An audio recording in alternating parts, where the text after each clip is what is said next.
Eu vou começar o vídeo de hoje citando aí uma frase que define bastante o retorno da Bundesliga, né? Quem vive sem loucura não é tão sábio quanto parece ser. E que bom que a gente gosta tanto da loucura desta competição do campeonato alemão, cara. E que bom que voltou nessa frequência, né? 16ª rodada da competição, vivemos uma insanidade, posso chamar dessa forma? Um jogo maluco, um jogo muito saboroso para quem curte o entretenimento, né? O puro suco da Bundesliga aconteceu lá no Signal Iduna Park nesta sexta-feira, né? 3-2 para o Bayer Leverkusen para cima do Borussia Dortmund. Quem achava que seria um jogo amarrado, quem achava que seria um jogo com poucos gols, porque são duas equipes de Champions, duas equipes cascudas, achava errado. Achava errado. Inclusive, eu dei uma dica da KTO que bateu tudo certo lá no meu Instagram. Então vocês que fiquem espertos, porque de Bundesliga a gente conhece aqui. Tô falando com você aí, você também conhece. E já vai chegar a deixar o like, comentário e se inscrever, porque a gente vai falar muito ainda do campeonato alemão nessas próximas semanas. Voltou, hein? Voltou, gente. Vitória então do Bayer Leverkusen para cima do Borussia Dortmund. Eu já esperava, porque o Borussia Dortmund veio para esse jogo com muitos problemas no departamento médico. Os caras não tinham zagueiro para escalar, né? Schlotterbeck lesionado, Henry Chan que poderia fazer essa parte lesionado, o Sul também no departamento, enfim, não tinha gente para escalar na zaga e o Nuri Sahin teve que improvisar. E contra um time que sabe muito bem o que quer fazer numa onda de vitórias como é o Bayer Leverkusen, meu irmão, se você não tem um sistema defensivo coeso, sólido, você vai sofrer. E aí o Xabi Alonso foi muito esperto, especialmente no início do jogo, para aproveitar isso. Antes de começar o enredo da partida, que é insano, tá? Em 20 minutos, 4 gols, eu queria falar das escalações. Eu tô com elas aqui na mão, porque eu achei bem interessante a forma com que os dois times tentaram costurar algumas coisas e alguns problemas, tá? Primeiro, o Borussia Dortmund, como eu falei, sem a sua zaga titular, teve que improvisar o Gerson como zagueiro pelo lado direito, né? Foi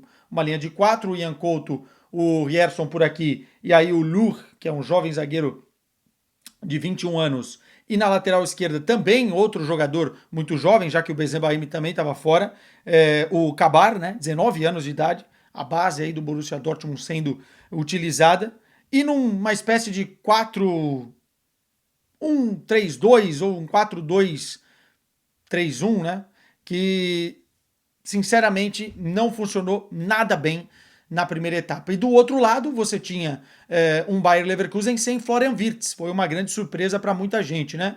O Wirtz muito provavelmente não estava 100% fisicamente, deve ter passado na decisão do Xabi Alonso ter que utilizá-lo 45 minutos e ele preferiu na segunda etapa e não no primeiro tempo, tá? Ele na prévia do jogo, naquela entrevista rápida que acontece, descartou um problema de lesão, mas eu acredito que não tenha sido algo como, por exemplo, sei lá, afastou por conta de um problema disciplinar, ou uma briga, ou alguma coisa desse tipo. Eu não vi nada, tá? Tô gravando o vídeo sem saber exatamente o que aconteceu e nem sei se o Bayer Leverkusen vai revelar, mas me parece mais uma questão de prevenção, né? E aí o Bayer Leverkusen entrou em campo num sistema com 4-4-2. E aí a gente começa a ver, nessa temporada, não uma revolução tática do Bayer Leverkusen, mas talvez um repertório a mais para corrigir alguns problemas em determinadas partidas. O Bayer Leverkusen começa essa temporada mal, jogando mal. Já tinha terminado de uma forma meio instável a temporada passada, mas foi capaz, pela temporada grandiosa que fez, de conquistar a dobradinha, tanto a Pokal quanto também o campeonato alemão, né? Ano histórico, né? Temporada histórica para a equipe. Mas começou a temporada ou numa ressaca das conquistas da temporada passada, ou não encaixando muito bem contra os adversários também fazendo uma leitura melhor do que o time do Xabi Alonso já não surpreendia mais como surpreendeu no início da temporada passada. E nesse meio do caminho, o Xabi Alonso está tendo que se testar também como treinador e mudar um pouquinho o repertório. E nesse jogo a gente viu um 4-4-2, cara. Abandonando a linha de três zagueiros. Já fez isso em outras partidas, mas nesse jogo fica bem acentuado como isso pode ser um fator importante dependendo do adversário contra quem você joga, né? Então, assim, jogou com o Mukiele pela lateral direita, aliás, uma bela partida do Mukiele. O Hincapié, que é zagueiro, jogou de lateral esquerdo, não se engane, não foi um falso lateral esquerdo jogando como zagueiro. Óbvio que em algumas determinadas nuances do jogo ele poderia fazer essa função de zagueiro, com o Grimaldo baixando, inclusive, para formar uma linha de 5, mas jogou como lateral esquerdo. E o Tapsoba tá no meio da zaga. O que eu acho que tem funcionado muito melhor do que no início da temporada é a dupla Andrich e Granit Xhaka, algo que tinha se perdido um pouquinho nesse início de temporada. Os dois realmente conseguem proteger muito bem a defesa. E aí você tem Grimaldo e Frimpong nessa linha de 4, atacando os espaços, tanto corredores quanto também internamente, né, o corredor central. Isso já é de praxe desses dois jogadores, mas nessa linha de 4 é uma forma diferente. E lá na frente, dois atacantes, o Tella pelo lado esquerdo, o Patrick Schick pelo lado direito, o Tella saindo muito de movimentação, o Schick guardando posição para ser o homem de referência, né? Então, mudanças táticas nas equipes que, uma causadas e ocasionadas por conta das lesões e outra por conta mais de um repertório diferenciado que o Xabi Alonso está tentando aplicar. E aí começou o jogo. Gol. Começou o jogo. Gol. 25 segundos. Como eu disse, né, o Bayer Leverkusen e o Xabi Alonso foi muito malandro, soube aproveitar esses momentos iniciais da partida contra uma defesa totalmente torta, né, totalmente reformulada, né? Era uma salada mista ali, improvisada, para conseguir apertar na pressão alta, né? Apertou na pressão alta a saída de bola do time do Borussia Dortmund e aos 25 segundos já cedeu. Uma saída muito mal feita, o Ian Couto faz mal a leitura do lance, afasta mal, a bola sobra no Tella, que acerta um balaço da entrada da área e faz 1-0. Então, assim, qualquer estratégia também que o Nuri Sahin programou para o jogo caiu por terra aos 25 segundos de jogo.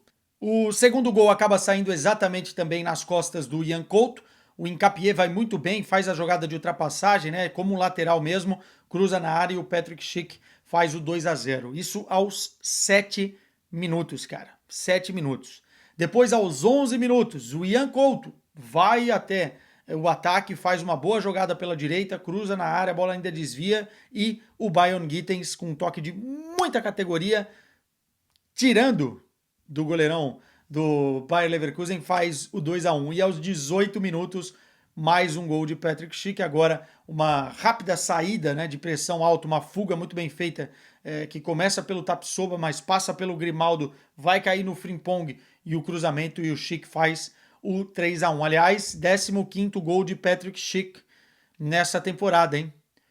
Se a temporada passada não foi de tanta confiança assim, o grandalhão da República Tcheca parece que está encontrando realmente o seu caminho dentro da equipe, também superando as lesões. Pô, e o Boniface?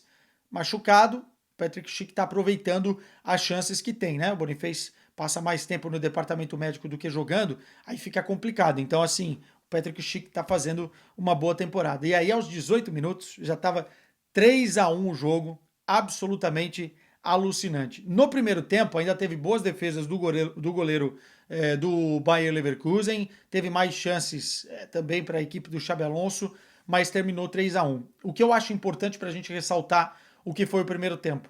Como os gols saíram muito cedo, abriu a possibilidade do Bayer Leverkusen dar a bola ao Borussia Dortmund, sem pressionar alto ou fazer uma falsa pressão alta, para que o Borussia Dortmund tivesse esse controle e atacasse, dando espaço nas costas da defesa. Então, basicamente, o Bayer Leverkusen falou: joguem que eu vou contra-atacar.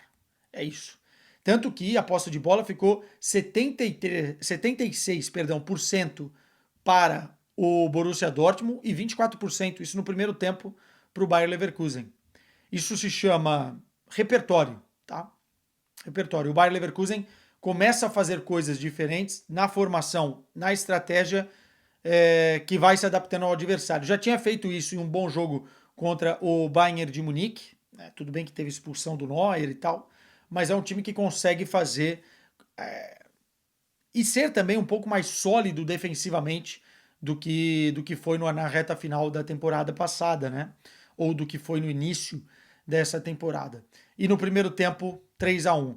No segundo tempo, eu acho que o Bayer Leverkusen relaxou no resultado, continuou bem postado, bem posturado, num 4-4-2, entregando a bola para o Borussia Dortmund, mas não teve tanta intensidade para recuperar e agredir. E isso fez com que o Borussia Dortmund fosse ganhando terreno. Eu acho que o Borussia Dortmund melhorou. O que o Borussia Dortmund não sabe fazer é ter muito a bola e girá-la com velocidade. Tem dificuldade quando as outras equipes se fecham, porque é um time programado para jogar na transição ofensiva rápida, até pela característica dos seus jogadores, o Bayern Gittens do lado, o ADM do outro, enfim, é um time de velocidade e quando não tem essa possibilidade, fica encaixado mais facilmente na defesa adversária, mas mesmo assim foi conseguindo fazer mais coisas, gerar mais jogo.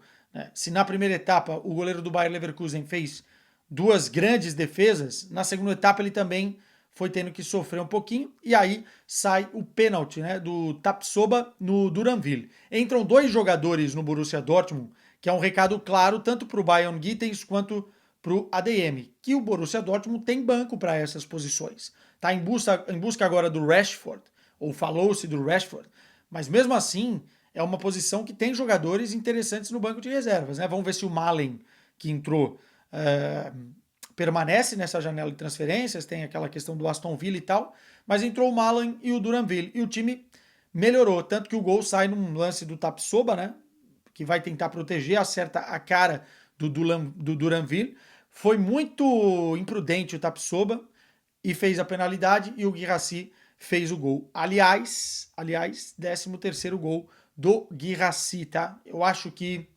por mais que eu tenha a relação que vocês conhecem com o Füllkrug, quando ele tá feio, esquece. Foi um upgrade, na minha avaliação, o Guirassy, porque o Guirassy tem mais recursos que o Füllkrug.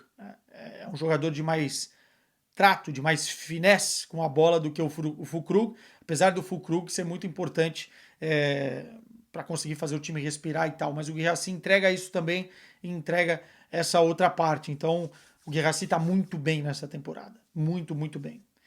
E o 3-2 termina dessa forma. O Wirtz, que não entrou na primeira etapa por conta daquilo que eu falei, entra no segundo tempo, aos 62 minutos, mas numa frequência muito abaixo, por isso que eu acho que fisicamente ele não deveria estar bem, assim, numa frequência, numa rotação bem abaixo. Ainda tem algumas modificações táticas nesse Bayer Leverkusen, porque sai Grimaldo e sai também Frimpong, e eles voltam com uma linha de 5 com o Arthur como lateral direito no final da partida para segurar o resultado. Enfim, tô gostando da evolução do Bayer Leverkusen. Como eu disse, são 9 vitórias consecutivas na temporada até aqui. Olho nesse Bayer Leverkusen, hein? Que na Champions já consegue um nível interessante de competitividade, venceu a Inter de Milão da forma que venceu recentemente, e é um time que está evoluindo. Bom treinador, as peças praticamente as mesmas da temporada passada, e que, sinceramente, dependendo de caminhos, pode realmente ser uma pedra no sapato nas fases mais adiantadas da Liga dos Campeões, e certamente vai tentar incomodar o Bayern de Munique nessa disputa do campeonato alemão. E o Borussia Dortmund, cara, por outro lado, é muito difícil fazer avaliação, não sei como é que seria a característica do jogo se o Borussia Dortmund tivesse a sua linha defensiva completa, mais recursos no banco de reservas com os jogadores que estão lesionados. Enfim, eu não acho que esse jogo tenha que servir de parâmetro. O que eu fiquei de boa impressão do Borussia Dortmund é que o time soube reagir, né? Não ficou apático mesmo tomando logo os gols que tomou com 7 minutos 2-0. Isso é importante numa equipe. E um parêntese aqui para o Ian Couto. Precisa melhorar defensivamente, cara. Precisa melhorar, porque ele tem uma capacidade muito forte ofensivamente. A gente já via isso no Girona, mas defensivamente não pode ser apelidado de Avenida Ian Couto, né? Assim, tudo bem que ao lado dele jogou o Rierson, os dois não estão acostumados a jogar um do lado do outro, com o Rierson fazendo essa função, mas não pode ser desculpa. Tem que tomar melhores decisões defensivas, melhores times, melhor 1 contra 1, porque senão vai começar a ser marcado por isso, e não é o que ele deveria ser marcado, porque é muito, muito bom jogador, né? E por isso que o Borussia Dortmund nem esperou muito tempo e comprou na totalidade pagou o valor do Ian Couto. Meus caros, é isso, hein? Voltou a Bundesliga e eu tô feliz, tô feliz. Amanhã tem Bayern de Munique, vamos acompanhar contra o Borussia Mönchengladbach, fora de casa. Tchau para vocês.